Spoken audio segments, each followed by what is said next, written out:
നമ്മളെ കോൾമയിൽ കൊള്ളിച്ച ആഞ്ഞടിക്കുന്ന കൊടുങ്കാറ്റിനെയും ആർത്തലയ്ക്കുന്ന അലമാലകളെയും ആളിപ്പടരുന്ന അഗ്നിനാളങ്ങളെയും പ്രഭാഷണ കല കൊണ്ട് നിശബ്ദമാക്കാൻ കഴിയുന്ന പ്രഭാഷണ രംഗത്തെ കുലപതിയായ പ്രിയപ്പെട്ട സമദാനി സാഹിബ് ഉൾപ്പെടെ പ്രിയപ്പെട്ട നമ്മുടെ കാരണവരും കാര്യദർശിയുമായ CP ബാബ ഹാജി ഉൾപ്പെടെ നമ്മുടെ തറവാട്ടിലെ കാരണവർ ഹരിദാസേട്ടൻ ഉൾപ്പെടെ സിദ്ദീഖ് അലി രാങ്ങാട്ടൂർ ഉൾപ്പെടെ സുരേഷ് ഏട്ടൻ, പ്രിയപ്പെട്ട ദീപിക, പ്രിയങ്കരനായ ഹൈദരാലിക്ക, പ്രിയപ്പെട്ട ശ്രീ AM രോഹിത്, അഡ്വക്കേറ്റ് നസറുള്ള, പ്രിയപ്പെട്ട രാജീവ്, നമ്മുടെ ബ്ലോക്ക് പഞ്ചായത്തിൻ്റെ പ്രസിഡന്റ് ഷബന ടീച്ചർ, നമ്മുടെ ആരതി മെഹ്റനീസ ഉൾപ്പെടെയുള്ള ജില്ലാ പഞ്ചായത്ത് മെമ്പർമാർ ഉൾപ്പെടെയുള്ള ഇഫ്തിഖാറുദ്ദീൻ മാസ്റ്റർ ഉൾപ്പെടെയുള്ള ഒരുപിടി നേതാക്കന്മാർ വേദിയിലുണ്ട്. അവരെല്ലാം നിങ്ങളോട് സംസാരിക്കും. സ്ഥാനാർത്ഥി എന്ന നിലയിൽ നിങ്ങളോട് അതിനു മുമ്പ് വോട്ട് അഭ്യർത്ഥിക്കാനാണ് നിയോജകമണ്ഡലം കമ്മിറ്റിയുടെ ചെയർമാൻ ആവശ്യപ്പെട്ടിരിക്കുന്നത്. തവനൂർ നിയമസഭാ നിയോജകമണ്ഡലത്തിൽ UDF-ന്റെ സ്ഥാനാർത്ഥിയായി മത്സരിക്കാൻ ഐക്യ ജനാധിപത്യ മുന്നണി എന്നെ നിയോഗിച്ച് ഈ മണ്ണിലേക്ക് കടന്നു വന്ന് ചില ദിവസങ്ങൾ മാത്രമേ ആയിട്ടുള്ളൂ. എന്നെ സംബന്ധിച്ച് എനിക്കേറെ ആത്മബന്ധമുള്ള, ഹൃദയബന്ധമുള്ള ഒരു മണ്ണാണ് ഈ തവനൂരിൻ്റെ മണ്ണ്. എൻ്റെ ജീവിതത്തിൽ എനിക്കൊരിക്കലും മറക്കാൻ കഴിയാത്ത ഒരു മണ്ണാണ്. ഞാൻ തവനൂരിൽ ആദ്യമായി വരുന്നത് KSUവിൻ്റെ പ്രവർത്തകനായിരിക്കുമ്പോൾ ഈ മണ്ഡലം രൂപം കൊണ്ട് ആദ്യത്തെ തെരഞ്ഞെടുപ്പ് 2011 നടക്കുമ്പോൾ പ്രിയപ്പെട്ട നേതാവ് VV പ്രകാശ് ഇവിടെ മത്സരിക്കുമ്പോൾ അദ്ദേഹത്തിന് വേണ്ടി പ്രസംഗിക്കാൻ ഒരു KSU നേതാവായിട്ടാണ് ഞാൻ ഇവിടെ വരുന്നത്. ഈ തവനൂർ നിയോജക മണ്ഡലത്തിൻ്റെ മുക്കിലും മൂലയിലും അദ്ദേഹത്തിന് വേണ്ടി പ്രസംഗിച്ചു. പക്ഷേ ഈ മണ്ഡലത്തോട്, ഈ മണ്ണിനോട് എനിക്ക് ജീവിതത്തിൽ ഒരിക്കലും തീർത്താൽ തീരാത്ത ഒരു കടപ്പാടുണ്ട്. ആ കടപ്പാടെന്ന് പറയുന്നത് 2013 ഞാൻ KSUവിൻ്റെ സംസ്ഥാന പ്രസിഡന്റാണ്.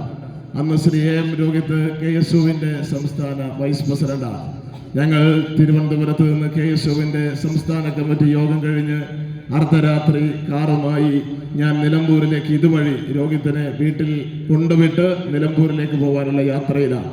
ഏതാണ്ട് പുലർച്ചെ ഞാൻ എടപ്പാളിലെത്തി രോഹിത്തിനെ അദ്ദേഹത്തിൻ്റെ വീട്ടിലെത്തിച്ച് ഞാൻ എൻ്റെ വാഹനവുമായി എൻ്റെ സുഹൃത്തുമായി ഞങ്ങൾ ഓടിച്ചു പോകുമ്പോൾ നമ്മുടെ ഈ തവനൂർ മണ്ഡലത്തിലെ തൃക്കണ്ണാപുരം വളവിലെ തങ്ങൾപ്പടിയിൽ വെച്ച് എനിക്ക് MES കോളേജിൻ്റെ മുമ്പിൽ വെച്ച് ഞങ്ങൾ സഞ്ചരിച്ചിരുന്ന കാറ് ഒരു ലോറിയുമായി കൂട്ടിയിരിക്കുകയാണ്. അതിഗുരുതരമായ പരിക്ക് പറ്റി അർത്ഥപ്രാണനായി ഞാൻ അബോധാവസ്ഥയിൽ ഈ തവനൂർ മണ്ഡലത്തിലെ തങ്ങൾപ്പൊടി എന്ന് പറയുന്ന സ്ഥലത്ത് ഞാൻ മരണത്തെ മുഖാമുഖം കണ്ട ഒരു മനുഷ്യനാണ്. അന്ന് ആ അർദ്ധരാത്രി ആ അപകടത്തിൽ നിന്ന് എന്നെ വാരിയെടുത്ത് എന്നെ ജീവിതത്തിലേക്ക് തിരിച്ചു കൊണ്ടുവന്നത് ഈ തവനൂരിലെ നല്ലവരായ മനുഷ്യ സ്നേഹികളാണ്. അതുകൊണ്ട് ഇവിടുത്തെ ഈ മണ്ണിനോട്, ഇവിടുത്തെ ഈ മനുഷ്യരോട് ജീവിതത്തിൽ ഒരിക്കലും തീർത്താൽ തീരാത്ത ഒരു കടപ്പാട് ഹൃദയത്തിൻ്റെ അകത്താരിൽ സൂക്ഷിക്കുന്ന ഒരു സാധാരണ പൊതുപ്രവർത്തകനാണ്. കാലത്തിൻ്റെ ഒരു നിയോഗം എന്ന പോലെ തന്നെയാണ് ഇവിടെ മത്സരിക്കാൻ എനിക്കൊരു അവസരം ലഭിച്ചത്. തവനൂരിലെ വോട്ടർമാരോട്, മനുഷ്യരോട് നന്ദി പറയാൻ, നന്ദി നിറവേറ്റാനുള്ള ഒരു അവസരമായി, ഒരു നിയോഗമായി ഞാൻ ഇതിനെ ഹൃദയം കൊണ്ട് സ്വീകരിക്കുകയാണ്. മരിച്ചു പോകുമായിരുന്ന എനിക്ക് ഒരു 2ാം ജന്മം തിരിച്ചു നൽകിയത് ഈ മണ്ണാണ്, ഈ മണ്ഡലമാണ്. അതുകൊണ്ട് തവനൂരിനോട് എനിക്കൊരിക്കലും പറഞ്ഞാൽ തീരാത്ത വലിയ കടപ്പാടുള്ള ഒരു മണ്ണാണ്. ആ മണ്ഡലത്തിലേക്ക് മത്സരിക്കാൻ കടന്നു വന്നിരിക്കുന്നു. നിങ്ങളിൽ ഒരുവനായി, നിങ്ങളുടെ ഒരു സഹോദരനായി, ഒരു മകനായി, ഒരു കൂടപ്പറപ്പായി ഞാൻ നിങ്ങളുടെ കൂടെയുണ്ടാകും എന്ന് ഈ സന്ദർഭത്തിൽ ഉറപ്പു നൽകുകയാണ്. എനിക്ക് വേണ്ടി ഈ തെരഞ്ഞെടുപ്പിൽ വോട്ട് ചോദിച്ചതിന്റെ പേരിൽ, വെയിൽ കൊണ്ട് വീട് കയറി വോട്ട് അഭ്യർത്ഥിച്ചതിന്റെ പേരിൽ ജീവിതത്തിൽ ഒരിക്കലും ഒരാളുടെ മുമ്പിലും നിങ്ങൾക്ക് തലകുനിക്കേണ്ടുന്ന ഒരു സാഹചര്യം ഞാൻ ഉണ്ടാക്കില്ല എന്ന് ഞാൻ ഉറപ്പു നൽകുകയാണ്. ഈ തവനൂരിലെ ജനത ആഗ്രഹിക്കുന്നത് ഒരു മാറ്റമാണ്. കേരളത്തിലെ ജനങ്ങൾ ആഗ്രഹിക്കുന്നത് ഒരു മാറ്റമാണ്. തവനൂരിൽ കഴിഞ്ഞ 15 വർഷമായി തുടർച്ചയാണ്, 10 വർഷമായി കേരളത്തിൽ തുടർച്ചയാണ്. ഈ തുടർച്ചയ്ക്ക് ഒരു തിരുത്തുണ്ടാവണം. തവനൂരും കേരളവും തിരുത്താൻ പോകുന്ന ഒരു തിരഞ്ഞെടുപ്പ് മാറണം. തവനൂരിലെ സാധാരണക്കാരുടെ ഇടയിലേക്ക് ഇറങ്ങുമ്പോൾ പൊള്ളുന്ന ജീവിത പ്രതിസന്ധികളും പ്രയാസങ്ങളുമാണ്. കുടിവെള്ളമില്ലാതെ ഈ നാട്ടിലെ ജനങ്ങൾ പൊറുതിമുട്ടുകയാണ്. ഈ കൊടും വേനലിൽ ഈ നാട്ടിലെ പാവപ്പെട്ടവർക്ക് കുടിവെള്ളം കിട്ടാക്കനിയാണെന്ന് പറയുമ്പോൾ നമ്മൾ അത്ഭുതപ്പെട്ടു പോവുകയാണ്. തവനൂർ മണ്ഡലം നദികളാലും പുഴകളാലും വലയം ചെയ്യപ്പെട്ടൊരു മണ്ഡലമാണ്. ഭാരതപ്പുഴയുടെ സാന്നിധ്യവും സാമീപ്യവുമുള്ള ഈ തവനൂർ മണ്ഡലത്തിൽ എന്തുകൊണ്ട് കുടിവെള്ളക്ഷാമം ഉണ്ടാവുന്നു? മറ്റ് നിയോജക മണ്ഡലങ്ങളിലൊക്കെ ഈ ഭാരതപ്പുഴയിലെ വെള്ളം പമ്പ് ചെയ്തു കൊണ്ടുപോയി അവിടുത്തെ ജനങ്ങളുടെ കുടിവെള്ളം എത്തിച്ചു കൊടുക്കുമ്പോ ഈ ഭാരതപ്പുഴയുടെ തീരത്തുള്ള നമുക്കതിന് സാധിക്കുന്നില്ല. ചമ്രവട്ടം റെഗുലേറ്റർ കം ബ്രിഡ്ജ് ഇവിടെ നിന്ന് കൂക്കിയാൽ കേൾക്കാവുന്ന ദൂരത്ത് സ്ഥിതി ചെയ്യുകയാണ്. ഈ കേരളം കണ്ട ഏറ്റവും വലിയ അഴിമതി പാലമായി അത് മാറിയിരിക്കുകയാണ്. ഈ നാട്ടിലെ ജനങ്ങളുടെ കുടിവെള്ളക്ഷാമത്തിന് പരിഹാരമുണ്ടാക്കാൻ കഴിയുമായിരുന്ന ഒരു പദ്ധതി, ഈ നാട്ടിലെ ജനങ്ങൾക്ക് ശുദ്ധജലം നൽകാൻ കഴിയുമായിരുന്ന ഒരു പദ്ധതി അഴിമതിയുടെ ഒരു പദ്ധതിയാക്കി മാറ്റി കോടികൾ കമ്മീഷൻ വാങ്ങി കീശയിലിട്ടതിനെതിരെ ഈ തെരഞ്ഞെടുപ്പിൽ ജനങ്ങൾ വോട്ട് ചെയ്യുമെന്ന കാര്യത്തിൽ ഒരു തർക്കവും നിങ്ങൾക്ക് വേണ്ട. ഈ നാട്ടിലെ ജനങ്ങളുടെ കുടിവെള്ളം മുട്ടിച്ച് കോടികളുടെ അഴിമതി നടത്തി ഈ റെഗുലേറ്റർ കം ബ്രിഡ്ജിലെ ചോർച്ച ഈ നിമിഷം വരെ അടയ്ക്കുന്നതിൽ പരാജയപ്പെട്ടവർക്കെതിരെ തവനൂർ നിയോജകമണ്ഡലം ഈ തെരഞ്ഞെടുപ്പിൽ വിധി എഴുതും. ഒരുപാട് സാധ്യതകളുള്ള ഒരു മണ്ഡലമാണ്. ടൂറിസം രംഗത്ത് ഒരുപാട് അവസരമുള്ള മണ്ഡലമാണ്. കഴിഞ്ഞ പെരുന്നാൾ ദിവസത്തിൽ പതിനായിരങ്ങളാണ് നമ്മുടെ കടപ്പുറത്തേക്ക് കാറ്റുകൊള്ളാൻ എവിടെ നിന്നൊക്കെയോ ഒഴുകിയെത്തുകയാണ് ദൂരദേശങ്ങളിൽ നിന്ന്. ഞങ്ങൾ വോട്ട് ചോദിക്കാൻ ചെന്നപ്പോ പലരും വിദൂരദേശങ്ങളിൽ നിന്ന് നമ്മുടെ പടിഞ്ഞാറക്കരയിലേക്ക് എത്തിച്ചേരുകയാണ്. അബ്ദുള്ള കുട്ടിയാക്ക ബ്ലോക്ക് പഞ്ചായത്ത് പ്രസിഡന്റ് ആയിരിക്കുമ്പോഴാണ് ആ പദ്ധതി നമ്മൾ ആരംഭിച്ചത്. ഇവിടെ ഇതാ ചമ്രവട്ടം പാലത്തിനപ്പുറത്ത് ഒരു സ്നേഹപാതയുണ്ട്. കോടികൾ മുടക്കി ഉണ്ടാക്കിയ ഒരു പാർക്കാണ്. അത് കാട് പിടിച്ച് സാമൂഹ്യ വിരുദ്ധരുടെ താവളമായിരിക്കുന്നു. ഇതൊക്കെ ഈ തെരഞ്ഞെടുപ്പിൽ ചർച്ച ചെയ്യപ്പെടും. തവനൂരിൽ വികസനം എത്തിയിട്ടില്ല. കേരളത്തിൽ 140 നിയോജകമണ്ഡലമുണ്ട്. ഈ 140 നിയോജകമണ്ഡലത്തിൽ ഒരു പോലീസ് സ്റ്റേഷൻ ഇല്ലാത്ത ഏക നിയോജകമണ്ഡലം അത് തവനൂർ നിയോജകമണ്ഡലമാണ്. ഞാൻ നിലമ്പൂരിൽ നിന്നാണ് വരുന്നത്. നിലമ്പൂരിൽ ആ നിയോജകമണ്ഡലത്തിൽ മാത്രം 5 പോലീസ് സ്റ്റേഷൻ നിലമ്പൂരിൽ യാഥാർത്ഥ്യമായിരിക്കുന്നു. ഈ തവനൂരിൽ അടിസ്ഥാന വികസന രംഗത്ത് ഒരുപാട് അപര്യാപ്തത നിലനിൽക്കുകയാണ്. അതിനൊരു പരിഹാരം ഉണ്ടാവണം. ഇവിടെ ഒരു മാറ്റം ഉണ്ടാവണം. ആ മാറ്റം ഈ നാട്ടിലെ ജനങ്ങൾ ആഗ്രഹിക്കുകയാണ്. 10 വർഷം ഈ നാടിനെ മുച്ചൂട് മുടിച്ചുകൊണ്ട് പിണറായി വിജയന്റെ ഗവൺമെന്റ് മുന്നോട്ട് പോവുകയാണ്. എല്ലാ മേഖലയിലും കൊള്ളയടിച്ചിരിക്കുന്നു. ദൈവങ്ങൾക്ക് പോലും രക്ഷയില്ല. ഗോഡ്സ് ഓൺ കൺട്രിയാണ് സുപ്രീം കോടതി പറയുന്നു. കേരളത്തെ ചൂണ്ടിക്കാണിച്ച് അവിടെ ദൈവങ്ങൾക്ക് പോലും രക്ഷയില്ല. ശബരിമല ക്ഷേത്രം അയ്യപ്പന്റെ ആ ശബരിമല ക്ഷേത്രത്തിലെ ദ്വാരപാലക ശില്പങ്ങളിലെ സ്വർണ്ണപ്പാളികൾ പോലും മോഷ്ടിച്ചവർക്കെതിരെ ഈ നാട്ടിലെ ജനങ്ങൾ വിധി എഴുതാൻ വെമ്പൽ കൊണ്ട് നിൽക്കുകയാണ്. വോട്ടിംഗ് ദിനം എത്തിച്ചേരാൻ വേണ്ടി അവർ കാത്തിരിക്കുന്ന സാഹചര്യമാണ്. കേരളത്തെ കുഴിയാനയെ പോലെ പിറകോട്ട് നയിച്ച ഈ ഗവൺമെന്റിന് നമുക്കൊരു അന്ത്യം കുറിക്കണം. ഈ രാജ്യത്തെ മതത്തിന്റെ പേരിലും ജാതിയുടെ പേരിലും ഭാഷയുടെ പേരിലും ഈ നാട്ടിലെ ജനങ്ങളെ വിഭജിച്ചുകൊണ്ട് ഭിന്നിപ്പിച്ചുകൊണ്ട് നമുക്കിടയിലുള്ള പാരസ്പര്യത്തിന്റെ പാലം തകർത്ത് പരസ്പര സ്പർദ്ധ വളർത്തുന്ന വർഗീയ ശക്തികൾക്കെതിരെ വിധി എഴുതാനുള്ള തെരഞ്ഞെടുപ്പാണ്. ഈ രാജ്യത്ത് എവിടെ തെരഞ്ഞെടുപ്പ് നടന്നാലും അത് പഞ്ചായത്തിലേക്കായാലും പാൽ സൊസൈറ്റിയിലേക്കായാലും പാർലമെന്റിലേക്കായാലും നിയമസഭയിലേക്കായാലും ഈ രാജ്യത്ത് ചർച്ച ചെയ്യപ്പെടേണ്ടത് മതേതരത്വം മതേതരത്വം മതേതരത്വം മതേതരത്വം എന്ന ഭഗിതമായ ആശയമായിരിക്കണം. വെറുപ്പിന്റെയും വിദ്വേഷത്തിന്റെയും വിപണിയിൽ സ്നേഹത്തിന്റെ കട തുറക്കാൻ നമ്മൾ രാജ്യത്ത് നടത്തിക്കൊണ്ടിരിക്കുന്ന രാഹുൽ ഗാന്ധിയുടെ പോരാട്ടങ്ങൾക്ക് കരുത്തു പകരുന്ന തെരഞ്ഞെടുപ്പ് ഫലമായിരിക്കണം രാജ്യത്ത് പുറത്തു വരേണ്ടത്. രാജ്യത്തെ വിഭജിക്കാൻ ശ്രമം നടക്കുകയാണ്. രാജ്യത്തിന്റെ അഭിമാന അസ്തിത്വവും പണയം വെക്കപ്പെട്ടിരിക്കുന്നു. ഇന്ത്യ രാജ്യത്തിനൊരു പാരമ്പര്യമുണ്ടായിരുന്നു. സമദാനി സാഹിബ് സൂചിപ്പിച്ചു. ലോകത്തെവിടെ കലാപമുണ്ടായാലും യുദ്ധമുണ്ടായാലും അടിച്ചമർത്തപ്പെട്ടവരോട് ഐക്യദാർഢ്യം പ്രഖ്യാപിച്ച ഒരു ചരിത്രം ഇന്ത്യക്കുണ്ടായിരുന്നു. മഹാത്മാഗാന്ധി ഉയർത്തിപ്പിടിച്ച പാരമ്പര്യം, ജവഹർലാൽ നെഹ്റു ഉയർത്തിപ്പിടിച്ച പാരമ്പര്യം, ഇന്ദിരാഗാന്ധി ഉയർത്തിപ്പിടിച്ച പാരമ്പര്യം മൻമോഹൻ സിംഗും അഹമ്മദ് സാഹിബും തുടർന്നു കൊണ്ടുപോയ പാരമ്പര്യം ലോകത്ത് എവിടെ ഏത് രാജ്യത്ത് യുദ്ധങ്ങൾ കൊണ്ട് വറുതികൾ കൊണ്ട് ജനങ്ങൾ പൊറുതിമുട്ടുന്നുവോ അവരെ ചേർത്ത് പിടിച്ച പാരമ്പര്യം ഈ രാജ്യത്തിന്റെ പാരമ്പര്യമായിരുന്നു. ഇന്ന് ഈ രാജ്യത്തിന്റെ അവസ്ഥ എന്താ? അമേരിക്ക എന്ന് പറയുന്ന കാടൻ രാഷ്ട്രം ഇസ്രായേലിനെ കൂട്ടുപിടിച്ച് വിവിധ രാജ്യങ്ങളിൽ അതിക്രമങ്ങളും ആക്രമണങ്ങളും അഴിച്ചുവിടുകയാണ്.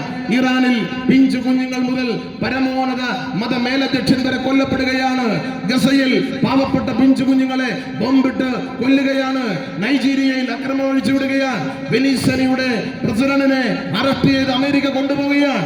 ജനാധിപത്യപരമായ അധികാരമുള്ള രാജ്യങ്ങളിൽ ആ അധികാരമുള്ള രാജ്യങ്ങളുടെ പരമാധികാരത്തിൽ കടന്നു കയറി അവിടുത്തെ ഗവൺമെന്റുകളെ അട്ടിമറിച്ച് തങ്ങൾക്കിഷ്ടമുള്ള തങ്ങളുടെ ഇംഗിതങ്ങൾ നടപ്പിലാക്കുന്ന പാവ ഗവൺമെന്റുകളെ പ്രതിഷ്ഠിക്കാൻ അമേരിക്കയും ഇസ്രായേലും നടത്തുന്ന നീക്കങ്ങൾക്കെതിരെ ഈ രാജ്യത്തിന്റെ നിലപാട് എന്താണ്?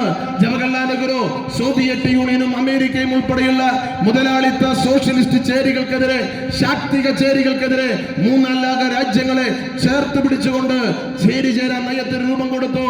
നമ്മുടെ ചേരിചേരാ നയത്തിന് വെള്ളം ചേർക്കപ്പെട്ടിരിക്കുന്നു. നമ്മൾ അമേരിക്കയുടെ മനോരോഗിയായ പ്രസിഡന്റ് ട്രംപിന്റെ അടിമക്കൂട്ടമായി ഇന്ന് ഈ രാജ്യം ഭരിക്കുന്ന ഭരണാധികാരികൾ മാറിയിരിക്കുന്നു. ഈ ലോകത്ത് നടക്കുന്ന അക്രമങ്ങൾ അപലപിക്കാൻ അവർ തയ്യാറാവുന്നില്ല. അമേരിക്ക ഈ രാജ്യത്തിന്റെ വാണിജ്യ കരാർ തീരുമാനിക്കുകയാണ്. ഈ രാജ്യത്തിന്റെ വ്യാപാര കരാർ നിർണയിക്കുകയാണ്. പ്രിയപ്പെട്ടവരെ, അതിനെതിരായി കൊണ്ടുള്ള പ്രതിഷേധം നമ്മുടെ രാജ്യത്ത് ഉയർന്നു വരേണ്ടതുണ്ട്. ആ അന്തർദേശീയ തലത്തിൽ യുദ്ധത്തിനെതിരായി കൊണ്ട്, ഫാസിസത്തിനെതിരായി കൊണ്ട് നമ്മൾ നിലപാട് സ്വീകരിച്ച് മുന്നോട്ട് പോകണം. ആ അന്തർദേശീയ തലത്തിൽ അമേരിക്ക നടത്തുന്ന അധിനിവേശത്തിന്റെയും ഫാസിസത്തിന്റെയും ഇന്ത്യൻ പ്രതിരൂപമായി ഈ രാജ്യം ഭരിക്കുന്ന നരേന്ദ്രമോദി മാറിയിരിക്കുകയാണ്. മതത്തിന്റെ പേരിലും ഭാഷയുടെ പേരിലും ഈ നാട്ടിലെ സാധാരണക്കാരെ കൊന്നൊടുക്കുകയാണ്. പാവപ്പെട്ട ന്യൂനപക്ഷങ്ങൾ, ആദിവാസികൾ, ദളിതർ, സ്ത്രീകൾ ഈ രാജ്യത്ത് പുഴുക്കളെ പോലെ ചവിട്ടിയിറക്കപ്പെട്ടിരിക്കുകയാണ്. ഈ ഫാസിസത്തിനെതിരെ, പ്രതിലോമപരതയ്ക്കെതിരെ നമ്മൾ ഒത്തുചേരകപ്പെടുത്തണം. കേരളത്തിൽ പിണറായി വിജയന്റെ നേതൃത്വം നടന്നുകൊണ്ടിരിക്കുന്ന രാഷ്ട്രീയ ഫാസിസം, ആ രാഷ്ട്രീയ ഫാസിസത്തിനെതിരെ, അഴിമതിക്കെതിരെ നമ്മൾ വിധി എഴുതണം. ഈ നാടിന്റെ വികസനപരമായ പിന്നോക്കാവസ്ഥ പരിഹരിക്കുന്നതിന് വേണ്ടി നമ്മൾ വിധി എഴുതണം. അതിനു വേണ്ടിയുള്ള തെരഞ്ഞെടുപ്പാണ് നടക്കാൻ പോകുന്ന തെരഞ്ഞെടുപ്പ്. ഇത് കേവലം ഒരു തിരഞ്ഞെടുപ്പല്ല, ഇത് നമ്മളെ സംബന്ധിച്ച് ജീവൻ മരണ പോരാട്ടമാണ് എന്ന യാഥാർത്ഥ്യം ഉൾക്കൊണ്ടുകൊണ്ട് വളരെ പരിമിതമായ സമയം മാത്രമേ ഉള്ളൂ. ഈ തെരഞ്ഞെടുപ്പിൽ നമ്മൾ ജയിക്കണമോ തോൽക്കണമോ എന്ന് തീരുമാനിക്കുന്നത് ഇവിടെയുള്ള ഈ UDFന്റെ കൺവെൻഷനിൽ പങ്കെടുക്കുന്ന നമ്മുടെ പ്രവർത്തകരാണ്. നമ്മൾ ഓരോരുത്തരും കരുത്തോടുകൂടി പ്രവർത്തിച്ചാൽ തീർച്ചയായും നമുക്ക് വിജയിക്കാൻ കഴിയും. അതിനാവശ്യമായ വിഭവങ്ങൾ നമ്മുടെ സമൂഹത്തിലുണ്ട്. കഴിഞ്ഞ തദ്ദേശ തെരഞ്ഞെടുപ്പിൽ നമ്മൾ വലിയ വിജയം നേടി. ഈ പഞ്ചായത്ത് തെരഞ്ഞെടുപ്പിൽ തവനൂരിലെ 7 പഞ്ചായത്ത് നമുക്ക് ജയിക്കാൻ കഴിഞ്ഞു. മലപ്പുറം ജില്ലയിൽ നിങ്ങൾ ഓർക്കണം, ജില്ലാ പഞ്ചായത്തിലേക്ക് തൂത്തുവാരി നമുക്ക് ജയിക്കാൻ കഴിഞ്ഞു. 99% സ്ഥാപനങ്ങളും നമ്മൾ ജയിച്ചു. നമുക്ക് 16 സീറ്റും ജയിക്കാൻ കഴിയുന്ന ഒരു രാഷ്ട്രീയ കാലാവസ്ഥ മലപ്പുറം ജില്ലയിലുണ്ട്. 100 സീറ്റുമായി കേരളത്തിലെ ഐക്യ ജനാധിപത്യ മുന്നണി അധികാരത്തിൽ വരുമ്പോ 100 മേനി വിജയം മലപ്പുറത്തിന്റെ മണ്ണിൽ ഉണ്ടാക്കിയെടുക്കാൻ കഴിയുന്ന ഒരു സാഹചര്യമുണ്ട്.